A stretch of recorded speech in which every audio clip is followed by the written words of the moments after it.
Saudações tricolores, vamos para mais um Giro do Almoço. Hoje a gente vai falar sobre essa informação que saiu da lesão do Marcelo, indicando que ela pode ser mais grave do que a gente esperava. Além disso, o Enzo Dias pode vir para o Fluminense. Quais são as novidades do mercado da bola sobre ele e Gabriel Fuentes? Vamos falar também sobre André Martinelli, arbitragem, Brasileirão Feminino. Então vem comigo para mais um Giro do Almoço. Meu nome é Julia Cunha e esse é o Jornada KTO 1902.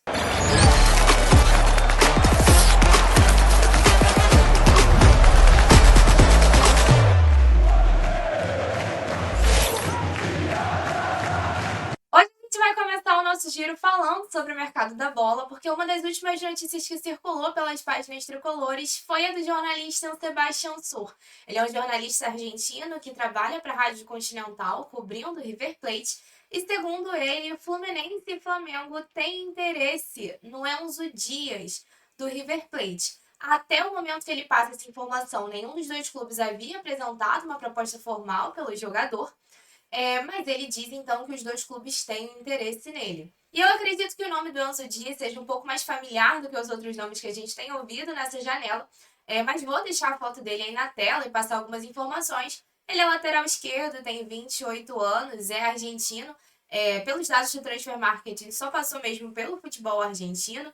Antes do River, ele estava no Talleres e foi contratado pelo River Plate no início de 2023. Tem contrato até dezembro de 2026. E assim, se de fato o Fluminense tem interesse no Enzo Dias nesse momento, eu acredito que ele faça, na verdade, parte de uma lista de opções ali do Flu, caso essa negociação pelo Gabriel Fuentes com o Júnior de Barranquilla não dê certo. A gente tem que lembrar que a janela fecha no dia 2 de setembro, ou seja, está perto de um fechamento, e parece, né, a gente já tem dois nomes de laterais sendo relacionados ao Fluminense nesse momento, que o Fluminense de fato pretende trazer um lateral esquerdo até o final dessa janela do meio do ano. Inclusive, sobre o Gabriel Fuentes, também saiu uma informação na quarta-feira, vou colocar na tela com vocês.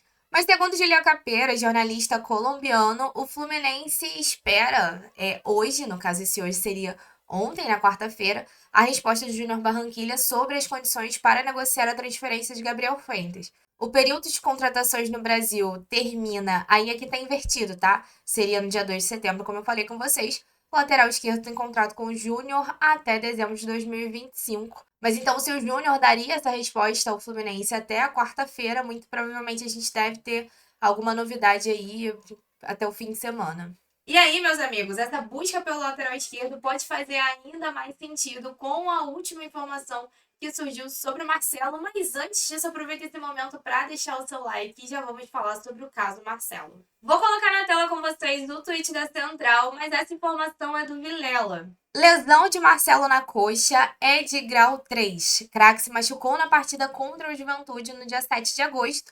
E, inclusive, o que tem se falado é que ele ficaria pelo menos 3 meses de fora dos gramados. E aqui vale a gente ressaltar algumas coisas. Assim, o Vilela, ele não é jornalista, ele é um torcedor, mas ele é um cara que tem muitos contatos, então por isso a gente está trazendo isso aqui. Vamos aguardar agora para ver se o clube divulga alguma coisa, né? Até porque lembro até de um giro do Jornada que eu tava junto e o Gabriel tinha falado que o Fluminense havia divulgado até o momento é que se tratava ali de uma lesão na perna. E a perna, então, é algo até muito amplo para a gente poder pensar no que poderia ser, em gravidade ou qualquer coisa do tipo. E aí, sendo de fato uma lesão grau 3 e o Marcelo ficando muito tempo fora, tendo em vista até que o Diogo Barbosa acabou de operar, faz muito mais sentido essa busca agora para um lateral esquerdo. E aí, amigos, quando eu tava com o giro do almoço pronto para ser publicado, saiu essa informação do Caio Blois de Trivela. Vou colocar na tela com vocês. Marcelo cumpriu o cronograma de treinamentos hoje, a transição para o retorno às atividades normais com o elenco. O camisa 10 esteve acompanhado do colombiano Lucumí, que também se recupera de problema muscular, algo que até então a gente não sabia, né? Não procede, portanto, que o lateral sofreu grave lesão muscular. E aí ele até acrescenta aqui, confesso que nem vi quem teria publicado essa informação de que o Marcelo sofreu uma lesão muscular grau 3.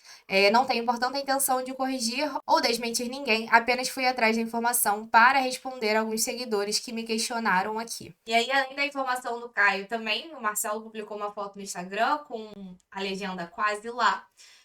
Vamos ver se, de fato, esse retorno vai ser rápido. Vamos aguardar então, né? Tudo indica que então não se trata de uma lesão grave. Agora a gente vai falar sobre André e Martinelli, porque há a possibilidade deles serem desfalques para o Fluminense. Mas antes disso, se você está gostando desse vídeo, está gostando de ficar bem informado sobre o Fluminense, não esquece de se inscrever aqui embaixo na jornada para não perder os próximos giros do almoço e as lives também que a gente faz por aqui. Mas então vamos falar sobre esse caso. Se você já acompanha o Giro do Almoço, provavelmente você vai se lembrar que recentemente vazou a pré-lista para a Copa América e estavam lá os nomes do André e do Martinelli. E agora saiu a pré-lista para os jogos das eliminatórias da Copa do Mundo, que vão acontecer já em setembro, e os nomes de André e Martinelli seguem nessa pré-lista. Vale lembrar que a pré-lista tem muitos nomes, então assim, uma galera não vai ser convocada, não quer dizer que André e Martinelli vão.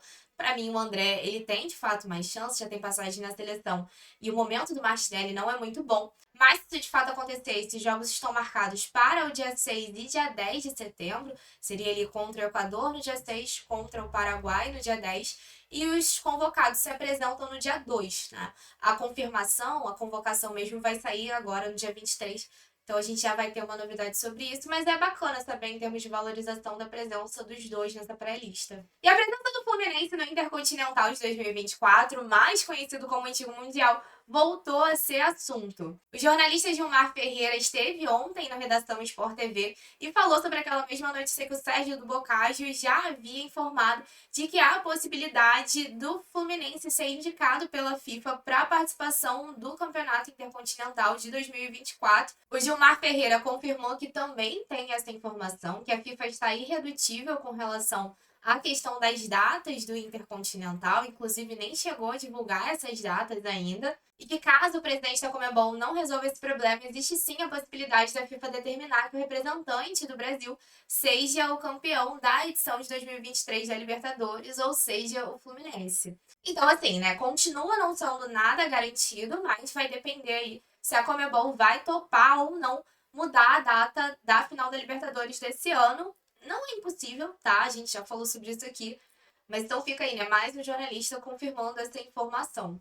E tem novidades com relação à arbitragem do Brasileirão. Vou colocar com vocês a matéria aí na tela. Mas a matéria é essa aqui, da ESPN. CBF convoca clubes e criará reuniões virtuais para discutir a arbitragem após as rodadas do Brasileirão.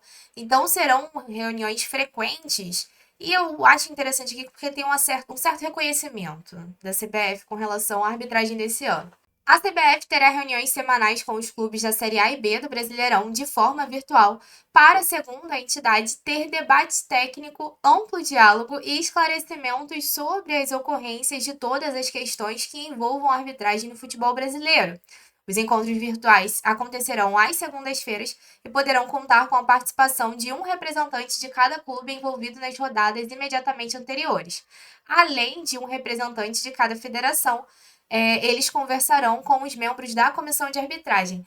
E aqui, o que eu acho interessante é isso aqui. A entidade admitiu aos clubes que constatou um significativo aumento das críticas às arbitragens, tanto de campo como do VAR, e que as reclamações, em algumas ocasiões, se mostram pertinentes. Então, assim, ele fala aqui um pouco mais sobre o ofício, até desabafo com relação à arbitragem de jogos recentes, mas, enfim, assim, achei interessante esse reconhecimento de que tem reclamações pertinentes, porque isso é algo que a gente não vê por parte da CBF. E aí, é claro, eu acredito que isso vai resolver os problemas da arbitragem brasileira? Não acredito. Acho, inclusive, que é uma força da CBF justamente para não profissionalizar os árbitros brasileiros e considero isso um problema, mas enfim, né? O fato deles reconhecerem que há reclamações pertinentes já me chama a atenção. E pra gente fechar com as informações do jogo de ontem o Fluminense disputou contra o Real Brasília a última rodada da primeira fase do Brasileirão Feminino. Tinha chance de se classificar, cheguei a falar que não era tão simples, porque o Fluminense precisava vencer a partida, mas também contar com uma combinação de pelo menos outros 3 jogos, assim. Então não era tão simples, mas acabou que o Fluminense empatou essa partida por 1-1. A gente, inclusive, nesse jogo sai na desvantagem no placar, consegue um empate, até quase vira, mas acabou que não deu. De qualquer forma, se o Fluminense vencesse, os outros resultados que precisavam acontecer não aconteceram todos, então assim, mesmo com a vitória a gente não classificaria. Mas o Fluminense terminou, então, o Brasileirão na 11ª colocação com 19 pontos. E assim, conseguindo ou não a classificação, o fato do Fluminense ter conseguido permanecer na Série A1 é muito positivo, assim, é um feito muito grande. E assim, como quem acompanhou o Fluminense na competição, eu acho que o Fluminense sai dessa competição mais preparado do que entrou. E considero isso um ponto muito positivo também. Parabéns às nossas guerreiras. Mas esse foi o nosso Giro do Almoço de hoje. Espero que vocês tenham gostado. Mais tarde tem Giro de Jornada e eu volto com vocês aqui amanhã, à 1h da tarde. Saudações tricolores!